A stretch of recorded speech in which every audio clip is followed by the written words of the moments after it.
Shalom, selamat pagi, selamat siang, anak-anak Bapak, kelas 12 IPA dan IPS yang terkasih. Jumpa lagi bersama Bapak dalam pembelajaran kita seni budaya, seni musik. Anak-anak Bapak yang baik, bagaimana kabarmu? Bapak harapkan semua dalam keadaan sehat, enak ya.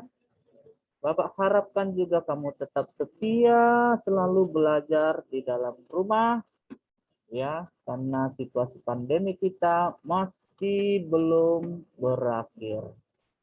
Anak-anak Bapak yang baik, tetaplah menjaga protokol kesehatan kita ya, supaya kita tetap dalam keadaan sehat. Tahu kan protokol kesehatan kita? Iya, mencuci tangan setiap waktu, ya, mencuci tangan bila kita pulang dari luar, kemudian menjaga jarak dari orang-orang, kemudian menjauhi kerumunan, kemudian mengurangi gerak sosial kita atau mengurangi mobilitas kita. Artinya kurangilah jalan-jalan. Ya nak ya. Nah, karena situasi pandemi kita masih bahaya. Baik, anak-anak Bapak yang terkasih, sekarang kita akan memulai pembelajaran kita seni musik kita hari ini. Hari ini materi kita adalah karakteristik dan fungsi musik mancanegara. Jadi kita berbicara masih seputar musik mancanegara ya nak ya. Nah, materi kita hari ini adalah karakteristik dan fungsi musik mancanegara. Anak-anak Bapak yang terkasih, ya. Pertama, kita akan berbicara tentang persamaan dan perbedaan musik mancanegara dan musik Nusantara. Apa sih persamaannya? Apa sih perbedaan antara musik mancanegara dan musik Nusantara? Ya, kita bahas pertama yaitu persamaannya dulu ya, Nak ya. Baik, yang pertama persamaannya adalah musik mancanegara dan Nusantara itu sama-sama merupakan ungkapan perasaan atau ekspresi manusia atau penciptanya atas keindahan atau estetika. Nah, itu yang pertama. Yang kedua, musik mancanegara dan Nusantara memiliki fungsi yang sama, yaitu sebagai sarana hiburan, aktualisasi diri, sarana ritual, dan pengiring tarian. Nah, itulah persamaannya. Ada 2 poin ya, nak ya. Nah, sekarang perbedaan antara musik mancanegara dan Nusantara. Yang pertama, itu perbedaan pertama terletak pada sistem tangga nadanya ya. Tangga nada ya, nak, susunan nadanya.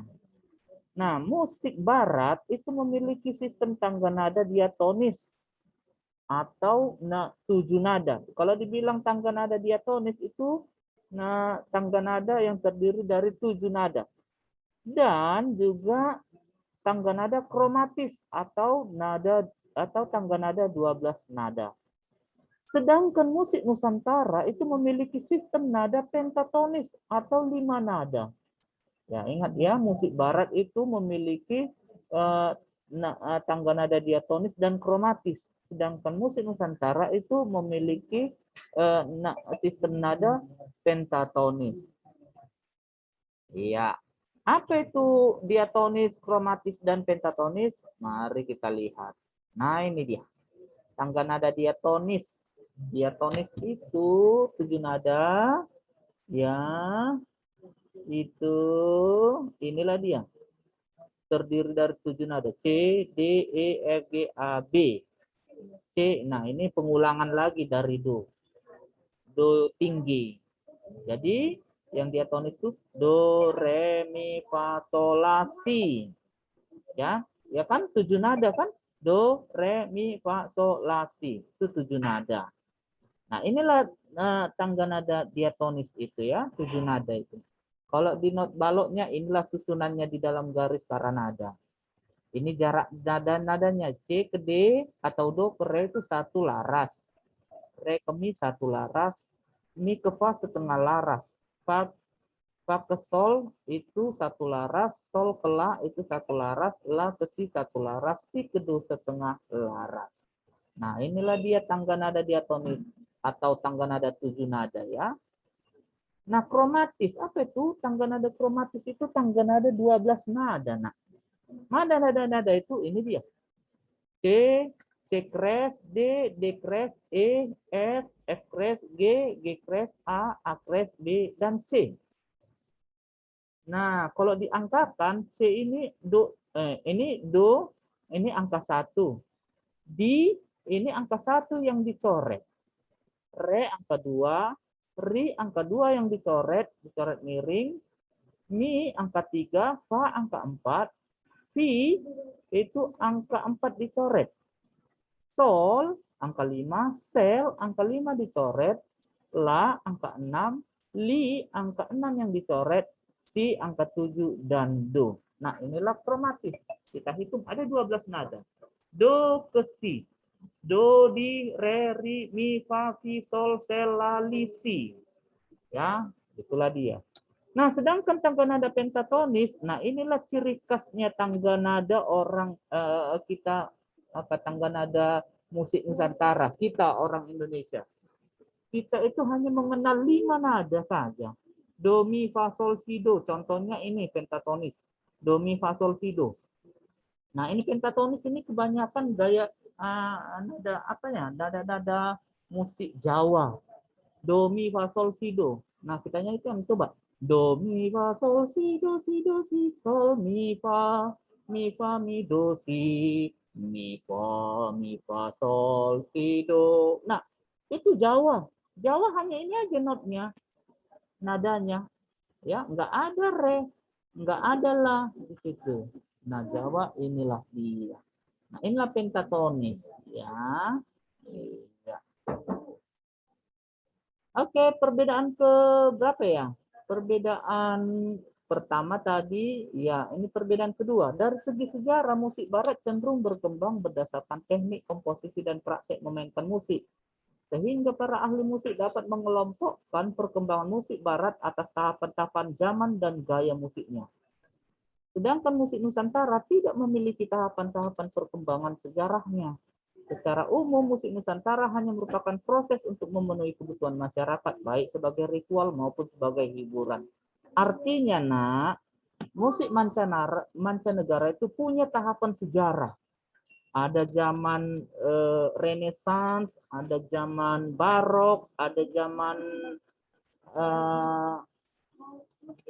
dan lain-lain. Nah, ada tahapan sejarah musik barat.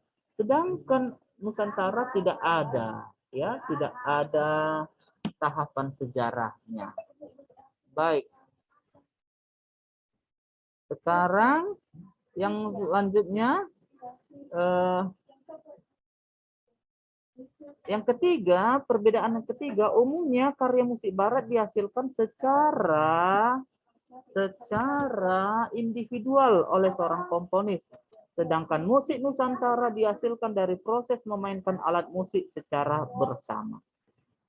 Yang selanjutnya, perbedaan selanjutnya, pola pembelajaran musik di barat umumnya dimulai dari individu-individu yang kemudian bergabung dalam sebuah kelompok musik seperti orkestra. Sedangkan dalam musik Nusantara, pola pembelajarannya harus dilakukan dalam kelompok. Yang selanjutnya, perbedaan selanjutnya adalah permainan musik barat umumnya dipandu oleh seorang konduktor atau dirijen. Sedangkan musik Nusantara tidak mengenal seorang konduktor atau dirijen. Nah, lihat nak. Musik barat, orkestra, atau orkestra kan? Yang permainan musik yang banyak sekali orangnya. Nah, itu selalu ada seorang konduktor atau dirijennya, pemimpinnya. Sedangkan musik Nusantara, contoh gondang, mana ada dirijennya, mana ada konduktornya kan? Nah, atau musik gamelan, mana ada dirijennya, mana ada konduktornya. Nah, itu ya. Itu musik-musik Nusantara. Yang kemudian musik barat secara umum merupakan bagian dari kehidupan sosial dan mempresentasikan kehidupan banyak orang. Maka musik barat ada kritik-kritik sosial masyarakatnya. Sedangkan musik Nusantara cenderung bersifat sarana, ritual, atau upacara adat. Jadi nak, musik barat itu sangat bersentuhan dengan kehidupan sosial, kritik-kritik sosial, itulah musik barat. Sedangkan kita musik Nusantara lebih cenderung kita gunakan sebagai sarana upacara adat saja. Contohnya gondang. Gondang kan untuk upacara, untuk perkawinan atau kematian. Mana ada kita mengkritik sosial dengan gondang? Ada? Mana ada kan? Nah, itulah dia. Nah, kita masuk ke bagian kedua itu fungsi-fungsi musik mancanegara. Apa sih fungsi-fungsinya? Yang pertama, nak, sebagai sarana hiburan. Nah, musik berfungsi sebagai sarana untuk menghilangkan kebosanan akibat rutinitas atau pekerjaan harian. Musik mampu menjadi ajang rekreasi dan hiburan bagi penikmatnya. Ya pastilah ya kan. Kalau kamu pun bosan belajar tiap hari, pasti kamu ambil handphone dan mendengarkan musik kan.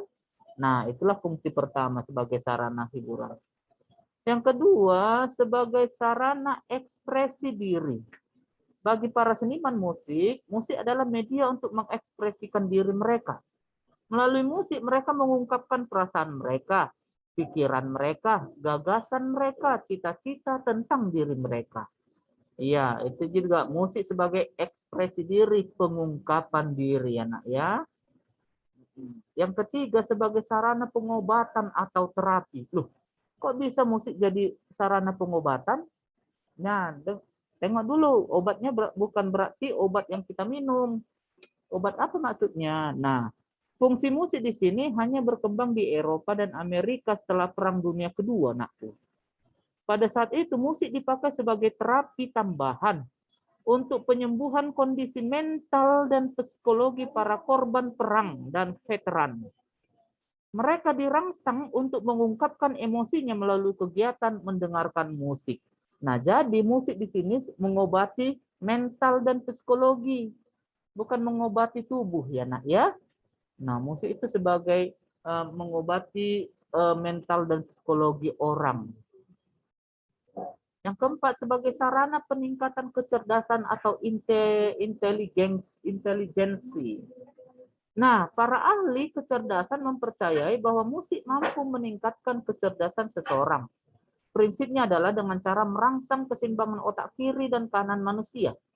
Perangsangan itu dilakukan dengan memperdengarkan musik pada manusia.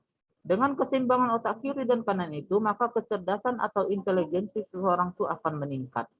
Nah, itu dia, nak. Musik itu bisa meningkatkan kecerdasan orang, menyeimbangkan otak kiri dan kanan. Makanya pernahkah kita lihat seorang ibu hamil memperdengarkan musik ke perutnya kan? Kalau ibu hamil, nah dia ambil headset, kemudian dihidupkan musik, kemudian headsetnya ditempelkan di perut ibu itu. Supaya apa, nak? Supaya merangsang perkembangan otak si jabang bayi yang ada di dalam perut ibu itu. Nah, itu dia. Ya. Nah, yang terakhir itu sebagai sarana ekonomi. Bagi para musisi dan artis profesional, musik juga menjadi sumber penghasilan. Mereka merekam hasil karya mereka dalam bentuk kaset atau CD atau DVD, serta menjualnya ke pasaran. Selain menjual kaset atau CD atau DVD, mereka juga mengadakan konser-konser yang mendatangkan uang. Ya jelas kan? Seorang musisi itu pastilah mendapatkan uang menjual hasil karya mereka. Nah, jadi musik pun menjadi sarana ekonomi bagi si penciptanya atau si pekerja yang berada di dunia, yang bekerja di dalam dunia musik. Baik, anak Bapak, demikianlah materi kita hari ini. Ya, demikianlah materi kita hari ini. Kiranya materi ini dapat kamu pelajari, ya, dapat kamu pahami. Dan sebelum Bapak mengakhiri, Bapak memberikan penugasan buat kamu. Nah, di sini Bapak sudah menuliskan 3 soalnya, penugasannya. Yang pertama, jelaskanlah persamaan antara musik mancanegara dan musik Nusantara. Itu yang pertama, nak. Yang kedua, jelaskan perbedaan antara musik mancanegara dan musik Nusantara. Yang ketiga, sebutkanlah fungsi-fungsi musik mancanegara. Ya, 3 soal ini saja ya, kamu kerjakan. Dan setelah itu kamu kirimlah nanti hasil kerjamu ke PR kita. Ingat, tulis namamu di kertas jawabanmu. Bagi orang tidak menulis, tidak Bapak nilai. Ya, ingat. Kemarin ada yang menulis, yang mengirim tugas nggak ada namanya, tidak Bapak nilai. Nggak tahu entah di kopinya dari kawan, entah dari mana itu ya nak ya. Ya, Bapak tunggu penugasannya paling lambat minggu depan. Terima kasih anak Bapak yang baik.